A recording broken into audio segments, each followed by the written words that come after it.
Welcome to Pilates Student's Manual, everything you want to know about Pilates in one place. I'm Olivia, and I'll be your host. Jump in the conversation on Instagram at Pilates Student's Manual, and be sure to subscribe for updates on new episodes. Let's learn something new together.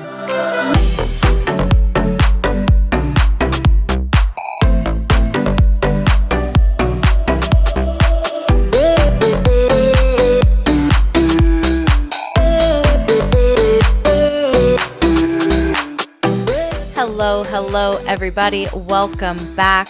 Exciting adventures starting today. I'm going to be reviewing the 6 Principles of Pilates, not all in one episode. That would be like super speed. And perhaps not all in their own individual episodes, but I will be discussing the principles of Pilates in the upcoming episode. So very exciting there. There are 6 principles, which I think I've shared before, but I'm sharing them now. The 6 principles are breathing, control, centering, concentration, precision, and rhythm. And the way I remembered them when I was going through teacher training in alphabetical order, they are BCCPR.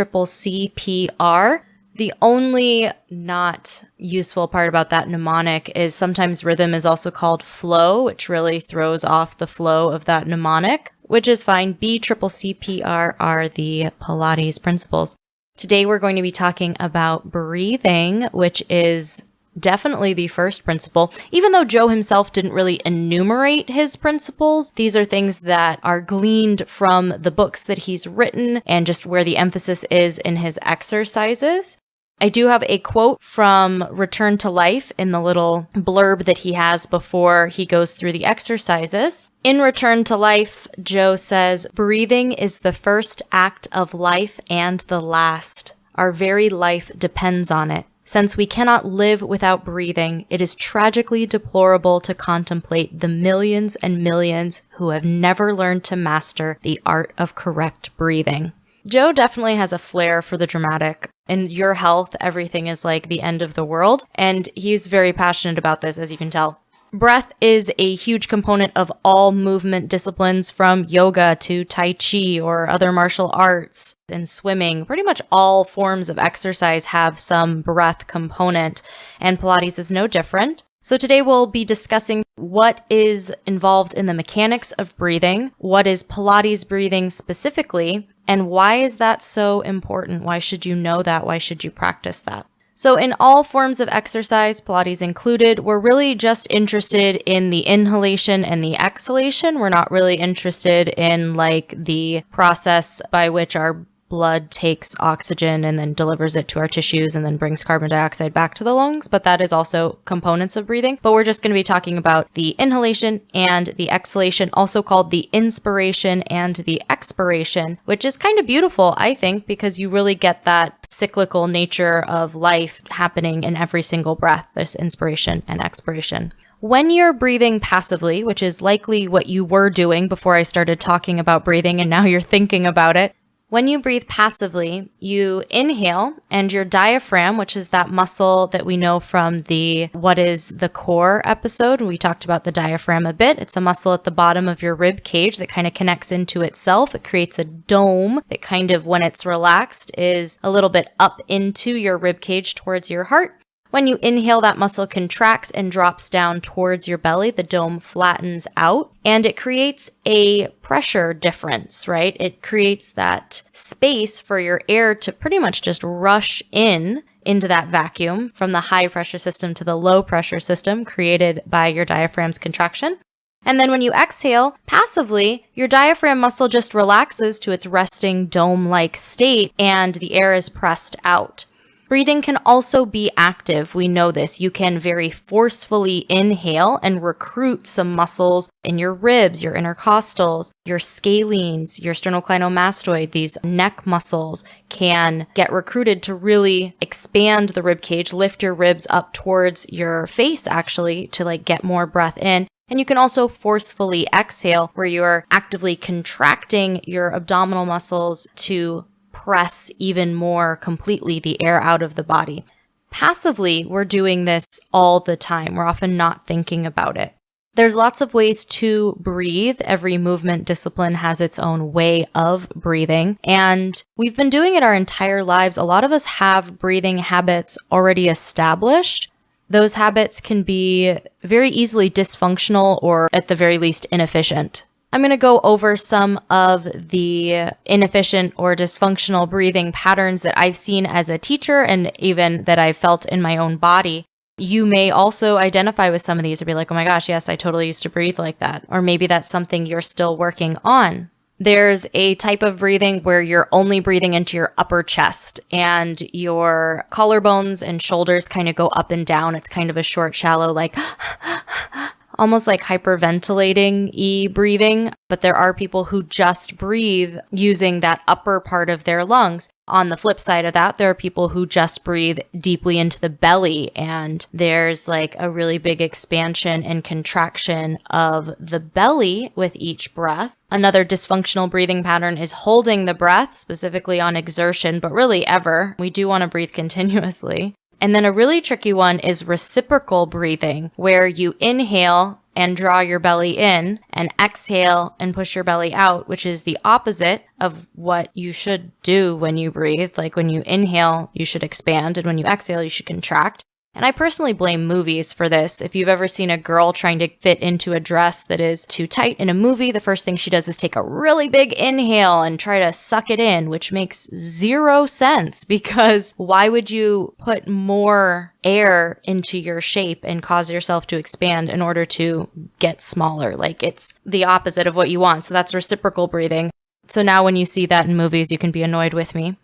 Our breathing affects our nervous system and our posture. So if you think about that short, shallow breathing pattern, that posture that goes with it, or that nervous system feeling that goes with it, is usually one of anxiety and like high alert feeling. It's usually chest very lifted, often chest like pressed forward. And then it's those short breaths that aren't very calming. They're very like high strung.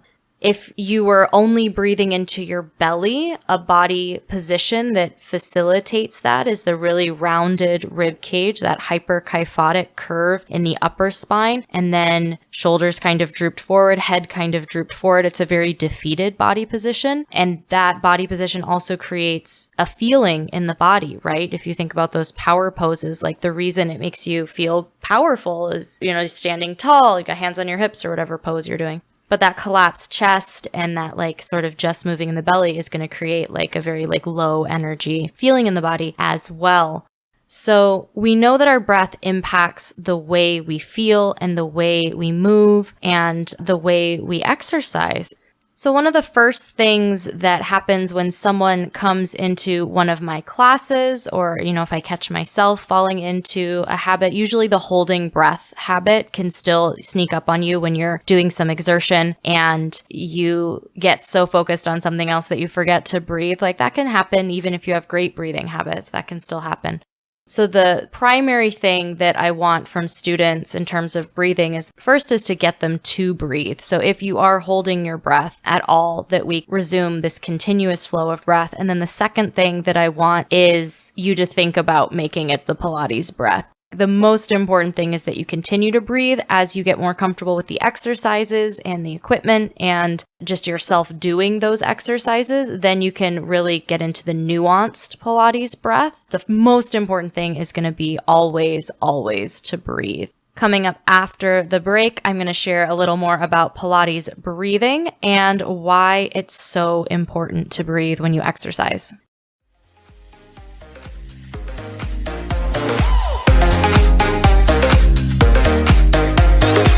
There. Enjoying the episode?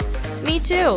You should definitely subscribe so you get notifications about new episodes. And if you love it, maybe leave me a review. That would be awesome. Thanks for sharing the Pilates love. Now back to the show.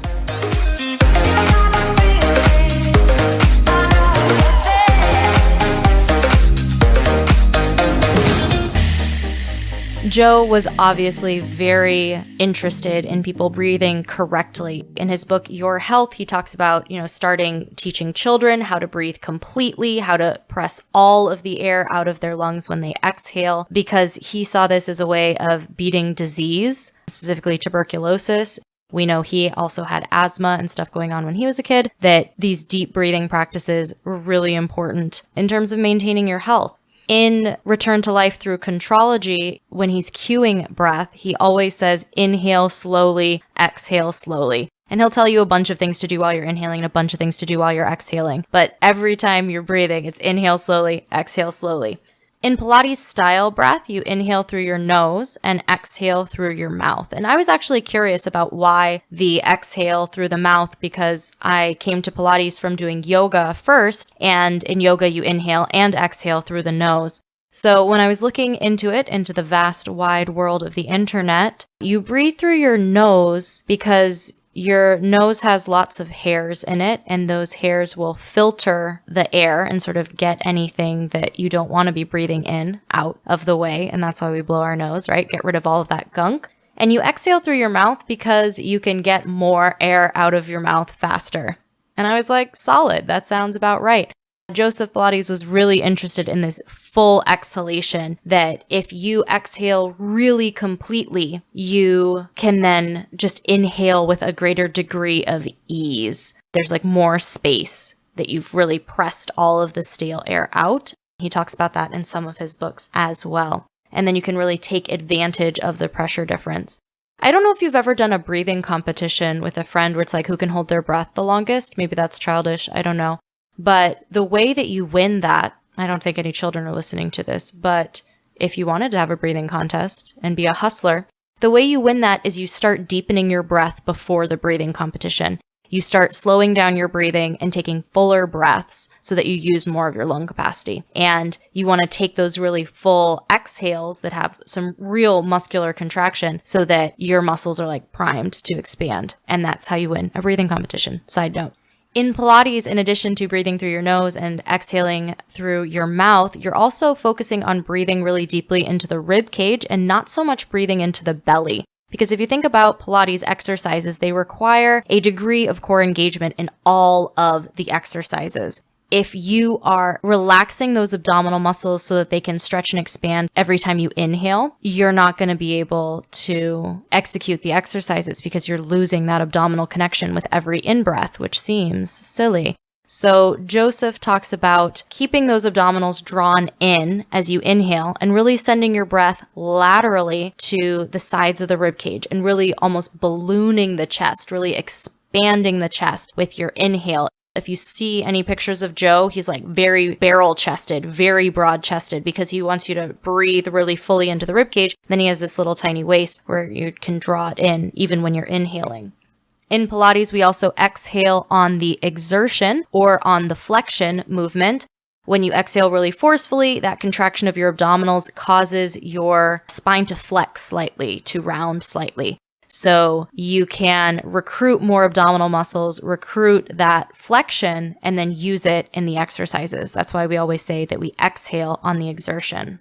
Whether you are breathing in Pilates breath or not, just breathing continuously, it's very important that you do, because not breathing is a recipe for disaster. And the fancy thing I'm going to share with you today is called intra-abdominal pressure. It is just the pressure in that abdominal canister. So thinking back to the what is the core episode, your abdominal canister is your diaphragm, your transverse abdominis, some of those internal oblique fibers, your multifidus, and your pelvic floor. That is that abdominal canister. And the pressure that is inside of it is the intra-abdominal pressure, aptly named. When you exert effort, you raise the pressure in that canister. Some pressure is okay because the way we stabilize our spine, specifically our low spine, our lumbar spine, is through some pressure. We contract the muscles and that's how we create stability.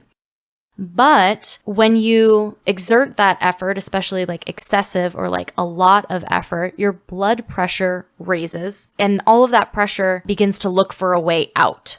I have an analogy for you. I'm very proud of this. Imagine that canister as like a can of soda or any carbonated beverage. There's pressure in that can. If you were to just have the can sitting on the counter and then open it, there would be a release of carbonation, a release of that pressure when you opened it. And if you shook that can and then didn't open it, the pressure would just get higher and you could keep shaking the can. And eventually that can would have so much pressure inside of it, hypothetically, that whatever is the weakest point of the can would be the part that gives way. When you're breathing passively, just inhaling and exhaling as per the usual, that's like opening a can that hasn't been shook. There is some pressure into it, and every time you're opening that can, you're releasing it with the exhale. As you're inhaling, you're creating more pressure, again, for the same reason that it's silly to inhale and then try to put on a piece of clothing that's tight, that you are creating more pressure, your lungs are expanding, your diaphragm is expanding, you're trying to fit more into the same space. So the pressure goes up, then you exhale, you release that pressure. We're always exhaling to manage our intra-abdominal pressure. If you don't exhale and you are just doing this really intense, strenuous exercise, that's when things happen like you pass gas or you might leak a little bit. There might be some urinary incontinence. In extreme situations, just like that shook can, you also give way at the weakest point. And that's where hernias happen, whether it's a herniated disc, whether that's an inguinal hernia or a diastasis recti, where your linea alba is getting stretched. It could be a pelvic floor issue, that whatever is the weakest part of that canister is eventually going to give way. So the first thing you always have to do, especially in a difficult exercise, is to breathe so that your body doesn't have to create a release for that pressure. There's some discussion about the best way to breathe. You know, Pilates says breathe through your nose, exhale through your mouth. Yoga says in and out through your nose. Other styles have totally different ways of breathing. Even within Pilates, there's some discussion. I don't want to say debate because it's not that level of heated, but, you know, where is the exertion of the exercise is a question. If you look at a reclined twist, right, you're lying on your back, your knees are bent, soles of the feet on the floor, both knees are going to go to the right, and then you'll bring them back to center. Both knees will go to the left, you'll bring them back to center. In yoga, you would exhale to twist, inhale to come back to center, exhale to twist, inhale to come back to center. Pilates is the opposite. You would inhale to twist, exhale to recruit your obliques to then lift your legs back to center, and same thing on the other side. So it depends on where the focus is, and how you breathe is going to change where the focus of the exercise is. Where are you trying to recruit some extra muscles? Where is that exertion for you? I'm not going to say that there's a right way to do it. Joe has definite instructions about where you're breathing, but so much Pilates mat work and equipment exercises have gone beyond his original choreography that I think it's really up to the teacher and the student how you're going to breathe through it, as long as you do breathe through it. And just know that your breath also creates a little bit of flow or rhythm, which is another of those Pilates principles. Where you choose to inhale, what you're doing while you're inhaling, where you choose to exhale, what you're doing as you exhale, is going to create some internal flow to the exercise. For better, for worse. Most important thing is that you're breathing. Hit me up on Instagram. Share if you learned something new. If you had any of those inefficient or dysfunctional breathing patterns, I'd love to hear about it. The biggest thing for me as a yoga person was learning to exhale out of my mouth. And now sometimes when I do yoga, I end up exhaling out of my mouth. So it's a fun time. Happy breathing, everyone. Have a great week, and I'll talk to you soon.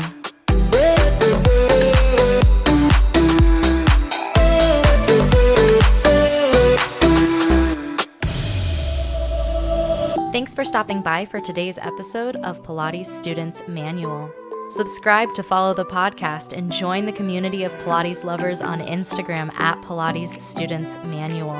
You can reach out to me there with questions, comments, or feedback, or send me an email at pilatesstudentsmanual@oliviabioni.com. If you learned something new today, share this episode and the Pilates love. The adventure continues. Until next time.